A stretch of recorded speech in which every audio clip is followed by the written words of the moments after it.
Hello అండి, welcome to my channel. ఈరోజు మీకు నేను సొజ్జి పులిహార అంటే రవ్వ పులిహార ఎలా చేయాలో నేర్పిస్తాను. రవ్వ పులిహార బియ్యం నూకతో చేసుకుంటారండి. ఇలా బియ్యం నూక, దానికి కావాల్సిన పదార్థాలు ఏంటంటే బియ్యం నూక, శనగపప్పు, మినప్పప్పు, ఆవాలు, వేరుశనగ పలుకులు, ఇంగువ, ఎండుమిర్చి, పచ్చిమిర్చి, కరివేపాకు, చింతపండు గుజ్జు. నేను ఈ డొక్కుతో, ఈ పావు డొక్కుతో అంటే ఒక గ్లాస్ అనుకోండి, పెద్ద గ్లాసు. ఆ గ్లాస్ తోటి ఈ గ్లాసున్నర, ఒక ఫుల్ గ్లాసు, ఒక హాఫ్ గ్లాసు నూక తీసుకున్నానండి. దానికి ఇందులో వాటర్ పోసాను. Four and half glasses water పోసాను. 4 గ్లాసెస్, ఇదే సేమ్ దీంతో 4.5 గ్లాసెస్ అండి వాటర్ పోసాను. దీన్ని మనం బాయిల్ చేసుకుందాం. బాయిల్ చేసుకున్నప్పుడు ఇందులో కొద్దిగా పసుపు వేసేస్తున్నాను.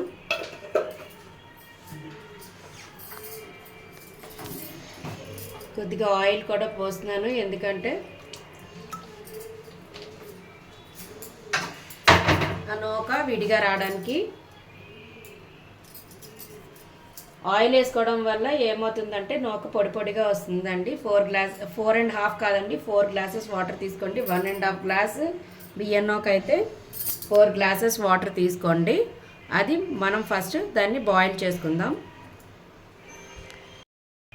వాటర్ బాయిల్ అయ్యేలాగా మనం చింతపండు ఉడికించుకుందామండి. ఫస్ట్ నేను ఆయిల్ వేస్తున్నాను.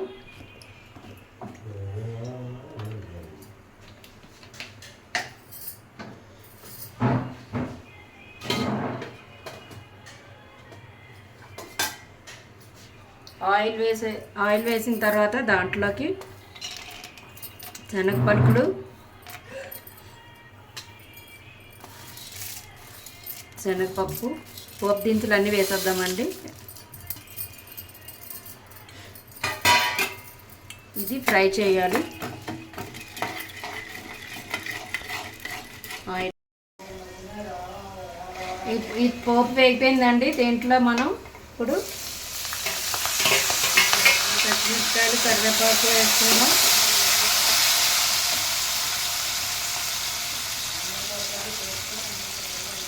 తర్వాత తీసి పెట్టుకున్న చింతపండు గుజ్జు అండి.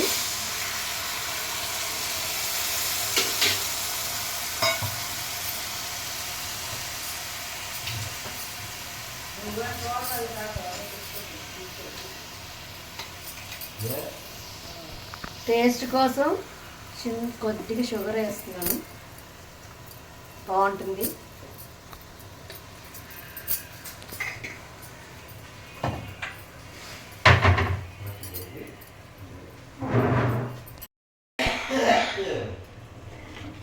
ఇది బాయిల్ అయ్యేలోగా మనం ఇక్కడ ఈ వాటర్ ఉడికిపోయిందండి. దీంట్లో రవ్వ వేసి కలిపేసుకుందాం. రవ్వ వేసుకొని కలిపేసుకుందాం.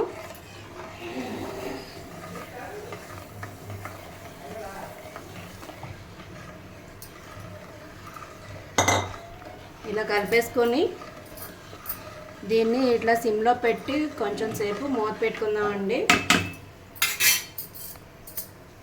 చూడండి, కొంచెం ఇంకా ఒక మాట ఇంకా పొడి పొడిగా రావాలి. ఇట్లా మధ్య మధ్యలో కలుపుకుంటూ ఉండాలి. కలుపుకుంటూ ఉంటే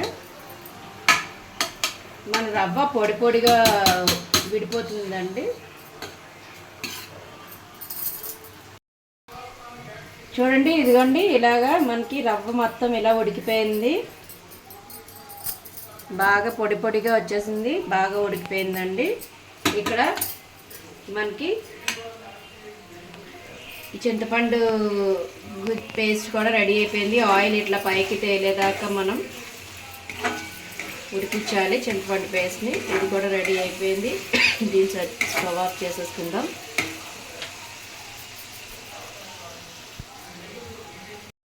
ఇదిగోండి, ఇది ఈ ఉడికించిన నూక ఇట్లాగ వేసుకున్నాను పళ్ళెంలో.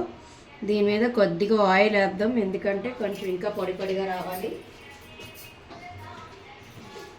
కొద్దిగా సాల్ట్ వేస్తున్నాను.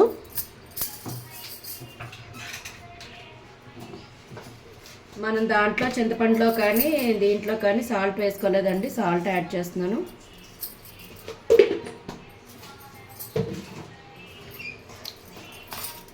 మనం నార్మల్ పులిహార చేసుకున్నట్టేనండి, కానీ రవ్వతో చేసుకుంటే ఇది ఎప్పుడైనా మనం ఉపవాసాలు ఉన్నప్పుడు కానీ నార్మల్గా టిఫిన్లా కానీ అప్పటికప్పుడు ఇన్స్టెంట్గా చేసుకోవడానికి బాగుంటుందండి. బియ్యం బదులు రవ్వ యూజ్ చేస్తాము. ఇది కొద్దిగా చల్లారాలి. చల్లారిన తర్వాత మనం చింతపండు వేసుకుందాం. ఒక 10 మినిట్స్ చల్లారనిద్దామండి దీన్ని. చల్లారిన తర్వాత చింతపండు వేసుకుందాం. చూడండి, ఇది చల్లారిపోయిందండి. ఇప్పుడు దీంట్లో మనం ఉడకపెట్టుకుని చింతపండు ఉంది కదా, చింతపండు గుజ్జు, పోపు, చింతపండు అన్నీ వేసుకున్నాం కదా, దాన్ని ఇందులో వేసేద్దామండి. చూసారు కదండి, నేను పోపు వేసేసి బాగా కలిపేసాను ఇది దీంట్లోని. ఇప్పుడు ఫైనల్గా నేను ఏం చేస్తున్నానంటే దీంట్లో నువ్వుల పొడి యాడ్ చేస్తున్నానండి. నువ్వుల పొడి ఇదే దీని స్పెషాలిటీ. మీకు నువ్వుల పొడి ఇష్టం లేదు అంటే దీంట్లో మీరు ఆవు పొడి వేసుకోవచ్చు. నువ్వుల పొడి ఇష్టం లేని వాళ్ళు ఆవు పొడి వేసుకోవచ్చు, కానీ నువ్వుల పొడి వేసుకుంటే మంచి టేస్టీగా ఉంటుందండి, కమ్మగా ఉంటుంది. సజ్జి పులిహార, అదే రవ్వ పులిహార అండి, దీని పేరు సజ్జి పులిహార అంటాం మేము. నువ్వుల పొడి వేసుకొని బాగా కలుపుకోండి. మంచి టేస్టీగా ఉంటుందండి. మీరు ఎప్పుడైనా సాటర్డేలో అలాంటప్పుడు టిఫిన్ లాగా చేసుకుంటే బాగుంటుంది. ఇదే స్టైల్లో మనం అన్నం పులిహార కూడా చేసుకోవచ్చు. నేను రవ్వతో చేశాను. మీకు నువ్వుల పొడి ఇష్టం లేకపోతే ఆవు పొడి వేసుకోండి. ఇంకా కొద్దిగా చాలినట్టు అనిపించలేదు. లాస్ట్ అండ్ ఫైనల్గా కొద్దిగా ఆయిల్ వేసి కలుపుకుందామండి. మీరు ఎక్కడికైనా జర్నీలకు వెళ్ళినప్పుడు ఇన్స్టెంట్గా చేసుకోవడానికి బాగుంటుందండి.